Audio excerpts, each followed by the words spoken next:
Thank you, Blake. Berman, 4 states down. Super Tuesday, less than a week away. Candidates making their case for the presidential nomination. But my next guest says the biggest issue facing our country right now is still not being addressed. Joining us right now is Michelin North America Chairman and President Pete Selleck. Pete, good to see you. Good to see you, Thanks so much for joining us. I want to get a sense of how business is going. But first, let's talk about this, because this is an important issue for you that you think is not being addressed. What is it? Well, Michelin is based in South Carolina, so we've been going through these discussions the last couple of weeks. It's been very exciting in South Carolina. Yeah, I bet. But, you know, at the debates, you hear the question every once in a while asked about, well, what about this federal debt?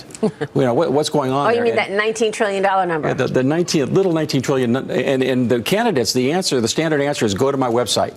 They don't want to talk about it because the solutions, they know the solutions are just the opposite of what the candidates are talking about today. Particularly since, Morgan, one of the solutions has to be Social Security, the entitlements, which are on the road to bankruptcy. Absolutely. I just had dinner with Senator Perdue, one of your colleagues who used to be the CEO of Reebok, and he was saying the same thing that you are about the national debt, and he's incredibly frustrated. He said the only way to fix it is through the budgetary process in Washington, which we just saw the huge omnibus that passed. Do you see any way in which we can break through on the debt? I mean, it seems to be something that people like you care about, but something that we're not really hearing in the debates. Well, the thing that drives our business the most is economic growth. Right. And the biggest threat to economic growth that we see in the coming years is the fiscal situation at the federal level of the United States.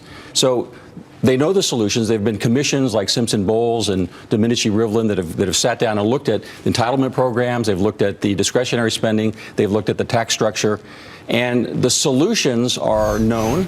They're difficult because obviously we have a $500 billion problem today. That's the deficit that the CBO says is going to continue to grow about $10 trillion in the next 10 years. So everyone knows if we do nothing that this debt is going to continue to grow. It increases the risk that the moment that we have an economic crisis or we have some sort of a military issue, that it explodes, and then the impact comes to interest rates and confidence, and then the whole economy can go bust. Nobody wants to be the politician that says, okay, I just cut your Social Security benefits. That's exactly right. Because the bottom line is, what is it? It's either inflate it, you inflate it away, you cut spending, or you raise taxes. I mean, there aren't any real fancy solutions. You know, what I'm curious about is, as CEO of a company, Pete, we build into our model slower economic growth because of the deficit. And the deficit is nothing compared to what it's going to be in 10 or 20 years if you look at the projections.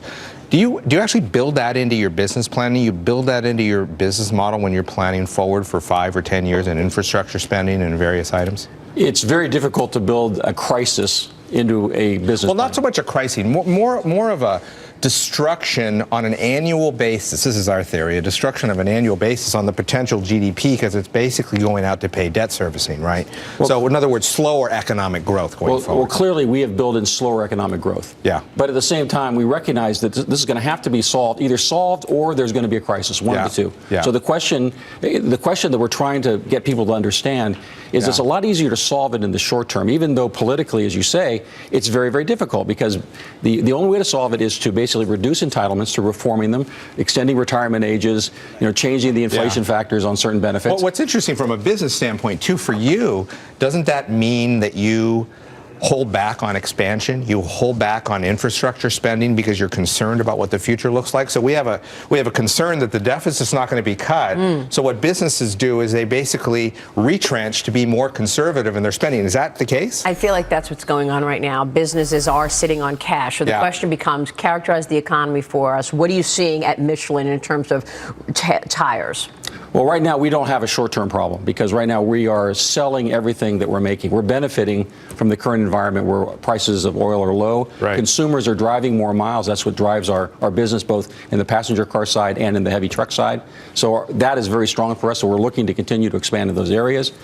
But you're right. You get the sense that more and more companies are starting to put their foot off, take their foot off the accelerator a little bit and start to go, find that brake and start to tap on it just a little bit. What about the debt load that individuals have taken on and the loans that they've gotten to buy used and new cars? Do you worry about that? Longer loans, more debt? Well, in fact, personal household debt has gone down over the last 4 or 5 years. And the savings rate is up. And the saving rate is up. So I think consumers learned something in the crisis of 2008, 2009. And we're even seeing the money that they're saving at the oil tank today. They're not spending it all. They're actually saving some of that, which is negatively impacting the economy in the short term, but it's certainly creating the foundation for confidence that's very important as we move long term. Do you think we're going to go into recession this year in 16? No, we're projecting that we're going to see between 2 and 2.5% GDP growth this year. 2 and 2.5%. So, I mean, all of this worry about recession in 16, it's founded on something. I mean, you know, the industrial side of the economy is already in recession. Is that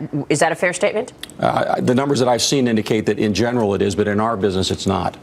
So it's happening in other places, but as I said earlier, some companies are really benefiting from the fact that the auto sector and transportation remain very strong today. Yeah, I mean, that's one of the few areas of the economy that's doing, you're in the sweet spot right now. Today. And you're a technology company too, right? Tell people. We are. This is really shocking to me. As a tire company, I think, okay, a tire, right? You told me off air that 20 to 30%. You say it better than I do. Go ahead. What were you saying? Well, 20 to 30% of the fuel that's used by cars and trucks are consumed simply to overcome the rolling resistance of tires. In other words said, if tires rolled on steel wheels, they get 20 to 30% better fuel economy. We've been developing technology over the last 20 years that reduce this rolling resistance and improve the fuel economy. So, for example, working with Ford, with GM, with Tesla, to work on the issues related to improving fuel efficiency, particularly today in light trucks, because the EPA requirements on light trucks went up this year, so we were a major player in helping those companies deal with that. And then longer term, as Tesla looks at expanding their autonomy, they have to have tires with lower rolling resistance that will also wear a long time. So right in the middle of all that. If there's one industry that is in the middle of a revolution, I think it's the auto sector right now. I mean, you've got Tesla, you've got Uber, Apple, Google doing driverless cars. Right. Do you think in the next 10 years, I mean, how many of the vehicles on the road will be driverless cars, you think? More than today. More than today. I think it's going to be gradual, but it's one of these changes that you can't really predict what's going to happen. Autonomous cars. But not only that, but we're also developing technologies today that the tires don't have any air in them. We're currently selling in certain applications like skid steer loaders and commercial lawnmowers. We have a radial tire that requires no air. Because obviously air is a tire to work has to be inflated, and that's one of the biggest issues, because the tires have gotten so good that people, you know, I'm sure you check your tires every month like you're supposed to, but most people don't take off the valve cap and check the inflation pressure. So you're supposed to do that every month? You're supposed to do that every month. Note to yourself. You're supposed to do, yes. Note to yourself. I will get you an air gauge. I have many. Thank you so much, Pete. Great insights. We'll see you soon. Pete Zellick, CEO at Michelin there. We were going to take a